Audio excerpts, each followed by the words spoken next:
ಈಗ ರಾಜ ನೋಡಾಕತ್ತೈತ್ರಿ ಧರ್ಮದ ಹೆಸರಿನಲ್ಲಿ ದಂಗಲ ಮಾಡುವಂಥ RSS ಬಗ್ಗೆ. RSS ರಾಷ್ಟ್ರೀಯ ಸ್ವಯಂ ಸೇವಕ ಸಂಘ ಇದು ನೋಂದಣಿ ಇಲ್ಲ, ಇದು ಭಾರತದ ಸಂವಿಧಾನ ಒಪ್ಪೋದಿಲ್ಲ. ಹೆಂಗೈತೆ ನೋಡ್ರಿ, ನೋಂದಣಿ ಇಲ್ಲ, ಭಾರತದ ಸಂವಿಧಾನ ಒಪ್ಪೋದಿಲ್ಲ, ಮನುಸ್ಮೃತಿ ಒಪ್ಪೋದು, ತಮ್ಮದೇ ಆದಂಥ ಕಾನೂನುಗಳನ್ನು ರೂಪಣೆ ಮಾಡುವಂಗೆ ತಯಾರು ಮಾಡ್ತಾರೆ. ಏನು ಲಾಭ ಐತಿ 100 ವರ್ಷದಿಂದ ಇವರು ಏನು ಕೊಟ್ಟರು ದೇಶಕ್ಕಾಗಿ? ಏನು ಸ್ವಾತಂತ್ರ್ಯ ತಂದ್ರೆ? ಸ್ವಾತಂತ್ರ್ಯ ಸಂಗ್ರಾಮದಲ್ಲಿದ್ರ RSS ಅವರು ಲಾಠಿ ಹಿಡ್ಕೋತಾರ, ಬಟ್ಟೆ ಹಾಕೋತಾರ, ಶಿಸ್ತುಗತೆ ಮಿಲ್ಟ್ರಿ ಕಾಣ್ತಾರೆ. ಮಿಲ್ಟ್ರಿ ಐತ್ರಿ, ನಮಗೆ ದೇಶ ರಕ್ಷಣೆ ಮಾಡೋ ಸಲುವಾಗಿ ಕಾನೂನು ಐತಿ, ಕೋರ್ಟ್ ಐತಿ, ಕಚೇರಿ ಐತಿ, ಪೊಲೀಸ್ ಠಾಣೆ ಐತಿ, ಗುಪ್ತ ದಳ ಅದಾವ. ರಾಷ್ಟ್ರ ರಕ್ಷಣೆ ಹೆಸರಿನಲ್ಲಿ ನಿಮ್ಮಿಂದ ಏನು ಕೊಡುಗೆ ನಮಗೆ RSSದಿಂದ?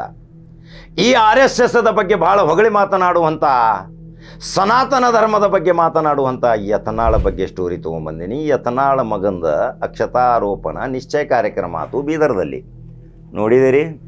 ನೋಡ್ರಿ ಭಕ್ತರೇ, ಹೆಂಗೆ ನಿಮಗೆ ಯಮಾರಸ್ಥಾನ ಹೊರಗಡೆ ಬಂದ ಈ ಯತ್ನಾಳ. ಆದ್ರೆ ಅಲ್ಲಿ ತನ್ನ ಮಗನ ಅಲ್ಲಿ ಏನು ವಚನಗಳದಾವೋ, ಸನಾತನ ಧರ್ಮದ ಪೂಜೆ ಪುನಸ್ಕಾರ ಅದಾವೋ, ಅಲ್ಲಿ ಯಾವ ರೀತಿ ಅಲ್ಲಿ ತನ್ನ ಮಗನ ನಿಶ್ಚಯ ಮಾಡಿ ಇವತ್ತು ರಾತ್ರಿ ಒಂದು ಹಗಲಿ ಒಂದು, ಹೊರಗೆ ಹಿಂದುತ್ವ ಒಳಗೆ ಬಂಧುತ್ವ, ಹೊರಗಡೆ ರಾಮ್ ಒಳಗಡೆ ರಹೀಮ್. ಇನ್ನೇನನ್ನವ್ರು ಇದ್ರ ಬಗ್ಗೆ ಆ ವಿಡಿಯೋಗಳನ್ನ ಹಾಕಾಕತ್ತ ನೋಡ್ರಿ ಒಂದು ಸ್ವಲ್ಪ. ನಿಶ್ಚಯ ಕಾರ್ಯಕ್ರಮದು ಹಿಂಗೆ ನಿಮ್ಮನ್ನು ಯಮಾರ್ಸಾಕತ್ತಾರ. ಆದರೆ ಎಂದ ನಮಗೆ ಬುದ್ಧಿ ಬರುವುದು?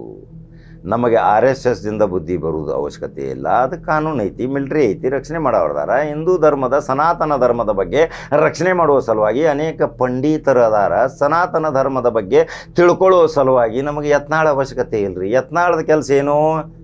ಪಕ್ಷನ ಉಚ್ಚಾಟನೆ ಮಾಡೈತಿ, ಇನ್ನು ಶಾಸಕನ ಸಹಿತ ಕಿತ್ತು ಹೋಗ್ತೈತಿ. ಇನ್ನು ಕೆಲವೇ ದಿನಗಳಲ್ಲಿ ರಾಜಕಾರಣ ಹೋಗಿ ಮುಗೀತು, ಮನಿ ಹಿಡಿಬೇಕು. ಈಗ ಅಲ್ಲಿ ತನ್ನ ಮಗನ ಅದು ಸನಾತನ ಧರ್ಮದ ಪರವಾಗಿ ಅಕ್ಕಪಕ್ಕದಲ್ಲಿ ಸನಾತನ ಧರ್ಮದವನ್ನು ಅಳವಡಿಸಿಕೊಂಡಂಥ ಮಹಾಸ್ವಾಮಿಗಳನ್ನು ಅಕ್ಕಪಕ್ಕದಲ್ಲಿ ಕೂಡಿಸಿ ಮಂತ್ರ ಘೋಷಣೆದೊಂದಿಗೆ ನಿಶ್ಚಯ ಕಾರ್ಯಕ್ರಮ ಆಗ್ಬೇಕಾತಲ್ರಿ. ಅಲ್ಲಿ ಯಾವ ಧರ್ಮದ ಒಂದು ದೊಡ್ಡ ಕೇಕ್, ಯಾವ ಹಾಡುಗಳನ್ನು ಅಲ್ಲಿ ನುಡಿಸಲಾಗಿದೆ, ಅಲ್ಲಿ ವಿಭೂತಿ ಐತಿ, ಅಲ್ಲಿ ಏನಾದರೂ ನಾಮಗಳನ್ನು ಹಚ್ಚಾರ, ಯಾವ ಅಲ್ಲಿ ಧರ್ಮದ ಆಚರಣೆಗಳು ಮಾಡಿದ್ದಾರೆ? ಸನಾತನ ಧರ್ಮದ ಬಗ್ಗೆ ಭಾಳ ಹೇಳ್ತೀರಿ. ಯತ್ನಾಳವರೇ ಇದಕ್ಕೆ ಉತ್ತರ ಕೊಡಬೇಕು. ನಮ್ಮ ಮಕ್ಕಳ ಮುಗ್ಧ ಮಕ್ಕಳನ್ನು ಇವತ್ತು ಬೀದಿಗೆ ತೆಗೆದುಕೊಂಡು ಹೋಗಿ ಅವರನ್ನು FIR ಕೇಸ್ಗಳನ್ನು ಹಾಕಿ ಹುರಿದುಂಬಿಸಿ ಬೆಂಕಿ ಹಚ್ಚು ಕೆಲಸ ಮಾಡ್ತೀರಿ, ಮದ್ದೂರು ಕೊಡ್ತೀರಿ, ಅಲ್ಲಿ ಓಡ್ತೀರಿ. ಆದರೆ ಇಲ್ಲಿ ನೀವು ಬಾಜು ಹೋದಿರಿ, ಕೇಕ್ ತಿಂದಿರಿ ನೋಡ್ರಿ, ಎಲ್ಲ ದ್ರಶ್ಯಗಳು ಸರಿ ಹಿಡ್ದಾರೆ. ಆದರೆ ಅಲ್ಲಿ ಯಾವ ರೀತಿ ಮ್ಯೂಸಿಕ್, ಯಾವ ರೀತಿ ಅಲ್ಲಿಯ ನೃತ್ಯಗಳು, ಇವೆಲ್ಲ ಸನಾತನ ಧರ್ಮದಲ್ಲಿ ಅದಾವ? ಹೇಳ್ರಿ, ಹಂಗಾರ ಉತ್ತರ ಕೊಡ್ರಿ.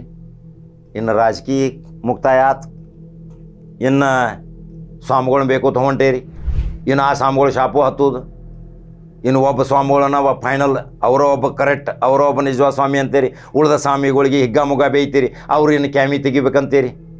ಮತ್ತೇನು ಹಾಕೋಬೇಕು ಅವ್ರು? ಪಾಪ ವಚನ ಸಾಹಿತ್ಯ ಬಸವಣ್ಣರು ಅಕ್ಕಪಕ್ಕದಲ್ಲಿ ಎಂತಿಂಥ ಸರ್ವಜಾತಿ ಜನಾಂಗದವ್ರನ್ನ ತೊಗೊಂಡು ಹೋದ್ರೆ ಬಸವಣ್ಣವರು, ಅವ್ರನ್ನ ಇವತ್ತು ನಂಬಕ್ತಾ ಇಲ್ಲ. MB ಪಾಟೀಲ್ರನ್ನ ಬೇಯ್ತೀರಿ. ಲಿಂಗಾಯತ ಧರ್ಮ ಸ್ವತಂತ್ರ ಧರ್ಮ ಅವರೊಂದು ಪ್ರತಿಪಾದನೆ ಮಾಡತ್ತಾರೆ. ಎಲ್ಲ ಸ್ವಾಮಿಗಳು ರಾಜ ಇವತ್ತು ಒಂದಾಗತೈತಿ, ಇವೊಬ್ಬ ಒಂದು ಕಡೆ ಬೇರೆನ. ಹಂಗಾದ್ರೆ ತನ್ನ ಸುಪುತ್ರನ ನಿಶ್ಚಯ ಕಾರ್ಯಕ್ರಮದ ದರ್ಶಿ ಇವತ್ತು ನಾವು ಹಾಕಲೇಬೇಕು. ಕರ್ನಾಟಕ ರಾಜ್ಯದ ಈ ಯತ್ನಾಳ್ನ ಬಗ್ಗೆ ಘೋಷಣೆ ಕೂಗುವಂಥ ಭಕ್ತರು ಇವತ್ತು ನೋಡಬೇಕು. ಇನ್ನು ಮುಂದೆ ಏನು ಚಿಮಾರಿ ಹಾಕ್ತೀರಿ, ಬಹಿಷ್ಕಾರ ಹಾಕ್ತೀರಿ, ನಿಮಗೆ ಬಿಟ್ಟಿದ್ದ ವಿಷಯ. ಅನಿಸಿಕೆಗಳನ್ನ ನನಗೆ ಹಾಕ್ರಿ. ಮತ್ತೊಂದು ಖಡಕ ಜವಾರಿ ಸುದ್ದಿ ಹೋಗಿ ಬರ್ತೀನಿ. ಯೂಟ್ಯೂಬ್ದಾಗ ಬಟನ್ ಹೊಡ್ರಿ, ಅನಿಸಿಕೆಗಳನ್ನ ಹಾಕ್ರಿ. ನಮಸ್ಕಾರ, ನಮಸ್ಕಾರ, ನಮಸ್ಕಾರ.